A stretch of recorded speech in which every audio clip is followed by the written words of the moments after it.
নীতি নীতি যাই গই আমি মানিক তলা দিয়ে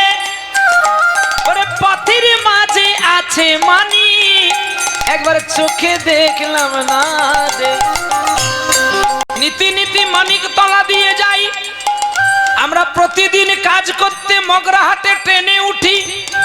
আর সকাল বেলায় টিফিন কৌটোই খাবার নিয়ে যাই অথচ বৃদ্ধ বাবা মা যে দুয়ারের কাছে বসে আছে তাকে একবার প্রণাম করলি না তাহলে তোদের কেন অ্যাক্সিডেন্টে মৃত্যু হবে না তোরা সারা জীবন শুধু উল্টো ডাঙায় চললি আর বিয়ে করার পরে বউর কথায় নাচলি বউ হলো তোর পুতুলের মাস্টার আর তুই হলি কাঠের পুতুল বাজি করে যেমন নাচাই তেমনি নাচি বুঝতে পারলি না যেদিন তোর সুতো কেটে যাবে তোকে আর কেউ কোলে নেবে না